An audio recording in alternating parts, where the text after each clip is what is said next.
Hello. इस video के अंदर हम देखेंगे कॉर्पोरेट गवर्नेंस इन यूएसए।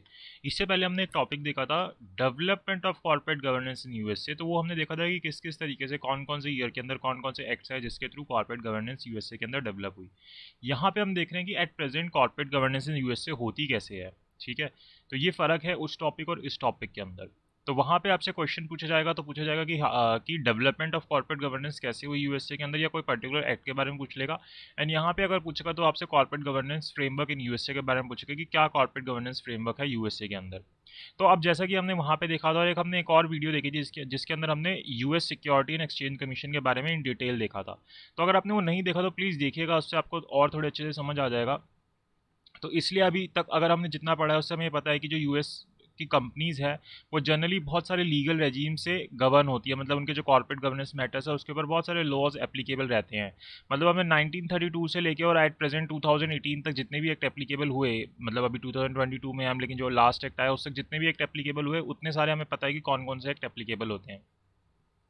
यहाँ पे बहुत सारे ऐसे स्टेट लॉज भी हैं और फेडरल स्टैट्यूटरी रूल्स भी हैं, और बहुत सारे रेगुलेशंस हैं जिसके थ्रू गवर्नमेंट की जो एजेंसीज हैं वो काम करती हैं। ठीक है, जिसमें से अगर आप मेन एजेंसी देखोगे जो कि सारी लिस्टेड कंपनीज को कंट्रोल करती है वो कौन सी है, US security exchange and commission. इसके अलावा बहुत सारी सेल्फ रेगुलेटरी ऑर्गेनाइजेशंस हैं जैसे कि स्टॉक एक्सचेंज, या और भी कई कई ऑर्गेनाइजेशंस हैं जैसे सेल्फ सेल्फ गवर्निंग ऑर्गेनाइजेशंस हैं जो कि कंट्रोल करती हैं, एक तरीके से रूल्स बनाती हैं कंपनीज को जिनको फॉलो करना पड़ता है, और उससे कॉर्पोरेट गवर्नेंस इंप्रूव होता है अमेरिका के अंदर।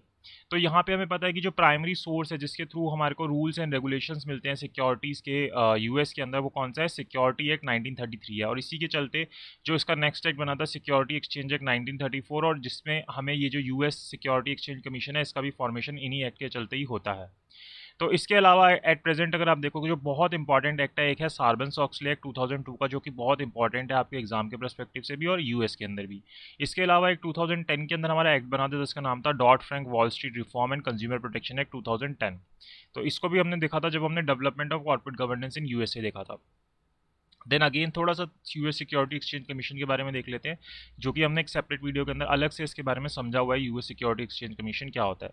तो एम क्या है यूएस सिक्योरिटी एक्सचेंज कमीशन का, कि वो जो इन्वेस्टर्स हैं उनको प्रोटेक्ट करना चाहते हैं, जितने भी जो भी मार्केट में इन्वेस्ट करते हैं, अब चाहे वो इंडिविजुअल इन्वेस्टर हो, चाहे वो कोई बहुत बड़ा इन्वेस्टर हो, इंस्टीट्यूशनल इन्वेस्टर्स हो, इस तरीके से कोई भी इन्वेस्टर हो, उनके इंटरेस्ट को प्रोटेक्ट करना जो काम है या एम है वो यूएस सिक्योरिटी एक्सचेंज का है। Then maintain fair orderly and efficient market, की कैसी मार्केट को मेंटेन करना इनकी एम है कि एक तरीके से फेयर मार्केट रहे, ऑर्डरली मार्केट रहे और एफिशिएंट मार्केट मेंटेन हो, एंड कैपिटल फॉर्मेशन जो है वो हो मार्केट के अंदर। तो ये बेसिकली तीन काम है, तीन एम है जो कि यूएस सिक्योरिटी एक्सचेंज कमीशन के हैं। देन ये ओवरसी भी करता है इसके अलावा जितने भी पार्टिसिपेंट्स होते हैं ना सिक्योरिटी वर्ल्ड के अंदर, जितने भी सिक्योरिटी एक्सचेंज हो गए, सिक्योरिटी ब्रोकर्स हो गए, डीलर्स हो गए, इन्वेस्टमेंट एडवाइजर्स हो गए, म्यूचुअल फंड्स हो गए, इन सबको ओवरसी करने का काम कौन करता है, US security and exchange commission करता है इन अमेरिका। तो जो एसईसी है वो कंसर्न है प्राइमरीली किस चीज़ से, कि एक तो डिस्क्लोजर जो है वो बढ़े, कि लोगों के बीच में जो इन्वेस्टर्स हैं उनको ज़्यादा पता चले कंपनीज के बारे में, उनका एक तरीके से ट्रांसपेरेंसी ज़्यादा है, जो भी ऐसी चीज़ें डिस्क्लोज हो जो कि मार्केट रिलेटेड इन्फॉर्मेशन है, जिससे फेयर डीलिंग होगी और फ्रॉड जो है मार्केट में नहीं होंगे। तो इन पर्पसेस के लिए या इस चीज़ के लिए यूएस सिक्योरिटी एक्सचेंज कमीशन को बनाया गया है, और इसी से हमारी क्या होती है, कॉर्पोरेट गवर्नेंस जो होती है वो प्रमोट होती है। फिर एक हमारा बहुत इंपॉर्टेंट एक्ट आता है जिसको हम सार्बन्स ऑक्सले एक्ट कहते हैं, जो कि 2002 के अंदर आया था। ठीक है, तो इसका बेसिकली क्या था कि ये क्यों बनाया गया था, improve the accuracy of corporate disclosures, की जो कॉर्पोरेट डिस्क्लोजर किए जा रहे हैं वो एक्यूरेट हों। ऐसा नहीं है कि डिस्क्लोजर्स तो हो रहे हों लेकिन वो एक्यूरेट ना हो। तो ये किसने बनाया था, इसके अंदर पॉल सार्बेंस एंड माइकल ऑक्सले, ये दो लोग थे जिन्होंने मिलकर इसको ड्राफ्ट किया था। इसलिए इनकी जो कास्ट है उनके नाम पे इसका एक्ट का नाम रख दिया सार्बेंस ऑक्सले एक्ट। तो कॉर्पोरेट गवर्नेंस को, अकाउंटेबिलिटी को इंप्रूव करने के लिए बनाया गया था।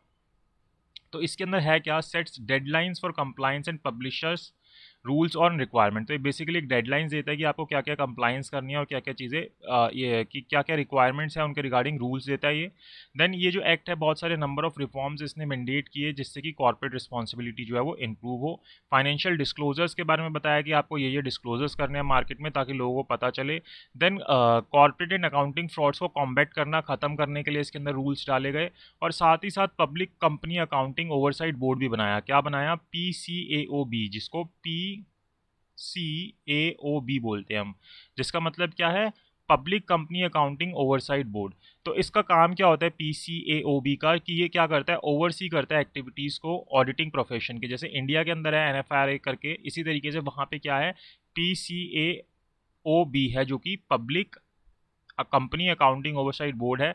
जो भी अकाउंटिंग ऑडिटिंग प्रोफेशन है वहाँ का, उसको ओवरसी करता है उसकी एक्टिविटीज़ को। ये एक्ट जो है 2006 से इफेक्टिव हुआ था for all public traded companies. किन के लिए इफेक्टिव हुआ था, पब्लिक ट्रेडेड कंपनीज के लिए इफेक्टिव हो गया था 2006 से। Which are required to implement and report the SEC for compliance, जिनको अब SEC को कंप्लायंस के लिए रिपोर्ट करना पड़ता है, जो भी बातें इस एक्ट के अंदर लिखी गई हैं उसके हिसाब से। तो इसके अलावा अब ऐसा नहीं है कि सिर्फ ये पब्लिक ट्रेडेड कंपनीज के ऊपर ही एप्लीकेबल होता है, या प्राइवेटली हेल्ड कंपनीज के ऊपर भी अप्लाई कर सकते हो। तो कुछ इंपॉर्टेंट सेक्शंस है जो यहाँ पे डिस्कस किए गए हैं सार्बन-ऑक्सली एक्ट के, जो आपको पता होने चाहिए। तो एक अगर आप इन शॉर्ट देखो, अगर आपसे पूछ रहा है corporate governance framework in USA, तो आप बता सकते हो कि वहाँ पे बहुत सारे रूल्स एंड रेगुलेशन है जिनसे फॉलो होता है। और एक हमारे पास रेगुलेटरी बॉडीज़ हैं जैसे कि US सिक्योरिटी एक्सचेंज कमीशन। इसके अलावा बहुत सारी सेल्फ रेगुलेटरी ऑर्गेनाइजेशंस भी हैं।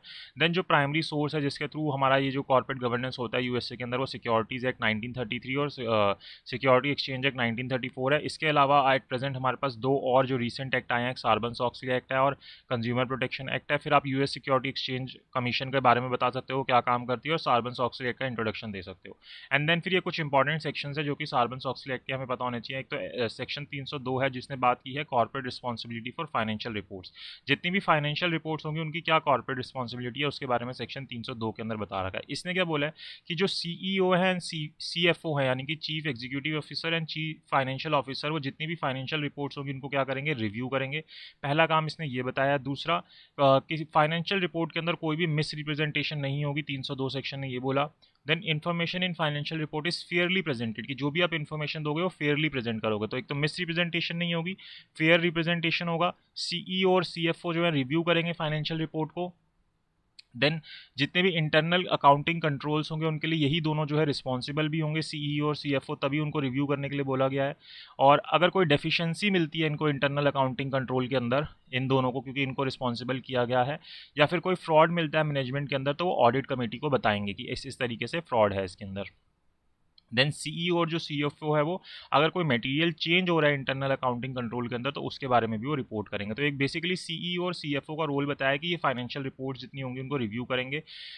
और ये दो चीज़ें इनके अंदर होगी फाइनेंशियल रिपोर्ट में, कि मिस रिप्रेजेंट नहीं करेगी, फेयरली रिप्रेजेंट करेगी। देन इन दोनों को रिस्पॉन्सिबल किया गया इंटरनल अकाउंटिंग कंट्रोल के लिए। फिर यही देखेंगे कि कोई डिफिशियंसी है तो ऑडिटिंग कमेटी को बता दो, और अगर कोई मटेरियल चेंज है तो उसको भी आप रिपोर्ट कर दो, इंडिकेट कर दो। ठीक है, तो ये सेक्शन 302 के अंदर बताया। देन सेक्शन 401 आता है जो कि पीरियोडिक रिपोर्ट्स के डिस्क्लोजर के बारे में बताता है कि आपको ये डिस्क्लोजर करना है। तो ये क्या बोलता है कि जितनी भी फाइनेंशियल स्टेटमेंट होगी and they requirement to accurate and presented in a manner does not contain incorrect statement. तो ये जो है कि आपको जितनी भी फाइनेंशियल स्टेटमेंट है उसको आपको एक्यूरेट करना है या एक पर्टिकुलर मैनर के अंदर देना है जो हमें बता रखा है, वो इनकरेक्ट स्टेटमेंट्स नहीं देंगे, या फिर admit to state of material information. Such financial statement should also include all material off balance sheet liabilities, obligations and transactions. तो सिर्फ जो चीज़ें liabilities में हमें अकाउंट्स ने बता रखी है कि ये चीज़ें मेंशन करनी है, इसके अलावा जो ऑफ बैलेंस शीट चीज़ें होती हैं जो कि इंपॉर्टेंट है, मटेरियल है, उनके बारे में भी आप डिस्क्लोज करोगे कि कोई लाइबिलिटीज़ हैं, ऑब्लिगेशंस हैं, या कोई ट्रांजेक्शन है जो कि एक मटेरियल है जिसको आपको बैलेंस शीट में लिखने की ज़रूरत नहीं थी। Still you will disclose those transaction, ताकि जो एक तरीके से डिस्क्लोजर है वो सही से हो सके। तो सेक्शन 302 आपने किया। CEO और CFO के बारे में बताया था जिसके अंदर उनके क्या क्या काम होते हैं। देन ये डिस्क्लोजर है कि आपको क्या डिस्क्लोजर करनी है 401 सेक्शन में। देन 404 एक सेक्शन है सार्बन-ऑक्सली एक्ट का जिसके अंदर इसने बताया है management assessment of internal control. तो ये क्या बताता है कि जितने भी फाइनेंशियल रिपोर्ट्स हैं उसके अंदर क्या होगा, इंक्लूड इंटरनल कंट्रोल रिपोर्ट। उसके अंदर क्या होगी, इंटरनल कंट्रोल रिपोर्ट होगी। जो हमारा फर्स्ट 302 सेक्शन था उसके अंदर इंटरनल अकाउंटिंग कंट्रोल के बारे में बात की थी, 404 के अंदर किसके बारे में कर रहा है, इंटरनल कंट्रोल रिपोर्ट के बारे में कर रहा है। अब ये इंटरनल कंट्रोल रिपोर्ट क्या बताएगी, the management is responsible for an adequate internal control structure. तो ये बोलेगी कि जो मैनेजमेंट है इस कंपनी का, इस ऑर्गेनाइजेशन का, वो किस चीज़ के लिए रिस्पॉन्सिबल होगा, एडुकेट इंटरनल कंट्रोल स्ट्रक्चर के लिए, कि जो इंटरनल कंट्रोल स्ट्रक्चर है वो एडुकेट है, जितना होना चाहिए उतना वो है। और साथ ही साथ an assessment by management of the effectiveness of the control structure. साथ ही साथ वो असेसमेंट भी देंगे, बताएंगे उसके अंदर अपनी रिपोर्ट के अंदर, इस इंटरनल कंट्रोल रिपोर्ट के अंदर, कि उन्होंने असेसमेंट कर रखा है, मैनेजमेंट के द्वारा असेस हो रखा है कि जो इंटरनल कंट्रोल स्ट्रक्चर है, ये जो कंट्रोल स्ट्रक्चर है वो कितना इफेक्टिव है, उसकी इफेक्टिवनेस कितनी है। और अगर कोई शॉर्ट कमिंग्स है इन दोनों चीज़ों के अंदर, वो रिपोर्ट की जाएगी। इसके अलावा जो रजिस्टर्ड एक्सटर्नल ऑडिटर्स हैं must attest the accuracy of the company's management assertion that internal accounting control are in place operational and effective. इस एक तो ये तो इंटरनल वालों का काम हो गया कि आपको मैनेजमेंट को ये सारी चीज़ें बतानी है। इसके अलावा जो हमारे एक्सटर्नल ऑडिटर होंगे ना, वो भी एक अपने असर्शन मतलब अपने एक इस तरीके से एक्यूरेसी की स्टेटमेंट अटेस्ट करेंगे कि हाँ ये जो मैनेजमेंट बोल रहा है, ये जो दावा कर रहा है कि इनका इंटरनल कंट्रोल जो रिपोर्टिंग है या इंटरनल कंट्रोल या इंटरनल अकाउंटिंग कंट्रोल जो है वो सही जगह पे है, ऑपरेशनल है, इफेक्टिव है, इसके बारे में भी वो बोलेंगे कि हाँ ये बात सही बोल रहे हैं। तो इन ये एक्सटर्नल ऑडिटर का काम भी बता दिया। देन सेक्शन 409 के अंदर रियल टाइम इशूअर डिस्क्लोजर बताया कि आपको रियल टाइम बेसिस पे डिस्क्लोजर करना है। तो companies are required to disclose on almost real time basis information concerning material change in its financial condition और ऑपरेशन। तभी आप देखना इंडिया के अंदर भी और यूएसए के अंदर भी, क्योंकि हम वहाँ से बहुत सारी चीज़ें समझ के फिर अपनी कंट्री में लाते हैं। तो आप अभी जब हम आगे पढ़ेंगे तो डिस्क्लोजर्स देखते हैं कि आपको विद इन 7 डेज ये डिस्क्लोजर करना है, विद इन 2 डेज करना है, विद इन 5 डेज करना है। काफ़ी सारे इस तरीके के डिस्क्लोजर्स आप देखोगे। तो ये सब क्या हो रहे हैं, रियल टाइम बेसिस पे हो रहे हैं कि बहुत लेट इन्फॉर्मेशन इन्वेस्टर्स तक नहीं पहुंच रही है, स्टेक होल्डर्स तक नहीं पहुंच रही है। आपको रियल टाइम में जैसे ही हो रहा है वैसे ही आपको डिस्क्लोजर करना है, आपको अपनी वेबसाइट के ऊपर डिस्क्लोजर करना है। तो ये सब क्या रियल टाइम डिस्क्लोजर के बारे में सेक्शन 409 के अंदर डाला। देन सेक्शन 802 आता है जिसके अंदर हमें क्रिमिनल पेनल्टीज बताएगी कि अगर आप अल्टर करते हो डॉक्यूमेंट्स को, तो कुछ पर्टिकुलर अगर आपके ऊपर कोई लीगल इन्वेस्टिगेशन चल रही है, ऑडिट चल रही है, बैंकरप्सी प्रोसीडिंग चल रही है और अगर आप कोई उसके अंदर अल्ट्रेशन करते हो डॉक्यूमेंट में, तो यहाँ पेनल्टीज़ के बारे में सेक्शन 802 में बताया। देन 806 के अंदर बताया है कि विसल ब्लोअर प्रोटेक्शन के बारे में, जिसके बारे में हम आगे भी पढ़ेंगे, जिसके अंदर हम देखेंगे कि सार्बन-ऑक्सले एक्ट में क्या बताया, कंपनीज एक्ट में क्या बताया, सेबी एलओडीआर के अंदर क्या बताया। तो ये सारी चीज़ें हमें फॉलो करनी है। देन एसओएक्स सेक्शन 902 आता है attempt and conspiracy to commit fraud offences, कि अगर आप अटेम्प्ट करते हो या कॉन्स्पिरेसी करते हो कोई फ्रॉड कमिट करने का इस तरीके के ऑफेंसेस के रिगार्डिंग, तो सेक्शन 902 के अंदर बता रखा है कि वो अपने आप में क्या है, क्राइम है। कि आप अगर करप्टली अल्टर करते हो, डिस्ट्रॉय करते हो, म्यूटिलेट करते हो या कंसील करते हो किसी डॉक्यूमेंट को, जिसके चलते आप इंटीग्रिटी एंड एवेबिलिटी ऑफ जो आपकी इन्फॉर्मेशन है वो नहीं मिल पाती ऑफिशियल प्रोसीडिंग के अंदर, तो आप पर्टिकुलरली ये वाला क्राइम कमिट करते हो। एंड सेक्शन 906 के अंदर दे रखा है corporate responsibility for financial reports.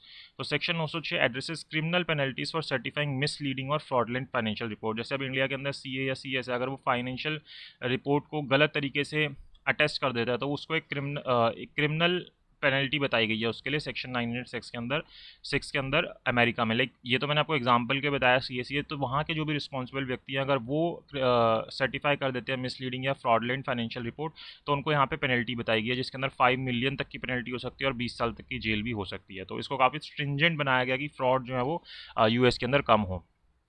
तो ये हमारा कहाँ का कॉर्पोरेट गवर्नेंस हो गया, यूएसए का हो गया। इसके बाद हम यूके का देखेंगे जिसके अंदर मेनली हमारे पास यूएस कॉर्पोरेट गवर्नेंस कोड आता है एंड देन फिर अलग अलग कंट्रीज़ का इस तरीके से स्टार्ट हो जाता है कि ऑस्ट्रेलिया के अंदर, साउथ अफ्रीका के अंदर, सिंगापुर के अंदर, जापान के अंदर यहाँ पे क्या क्या चीज़ें फॉलो होती है। एंड देन ओईसीडी आएगा एंड आपका जो ये जो टॉपिक है लेसन 1 जो है वो खत्म हो जाएगा। तो आई होप आपको समझ आया कि यूएसए के अंदर कॉर्पोरेट गवर्नेंस किस तरीके से फॉलो होता है, आपको क्या क्या चीज़ें बतानी है और आपको सार्बन-ऑक्सले एक्ट के अंदर क्या चीज़ें याद रखनी है। तो अगर आपको वीडियो अच्छी लगी हो तो प्लीज़ लाइक कीजिएगा, शेयर कीजिएगा एंड चैनल को सब्सक्राइब जरूर कीजिएगा। Thank you so much for watching this video.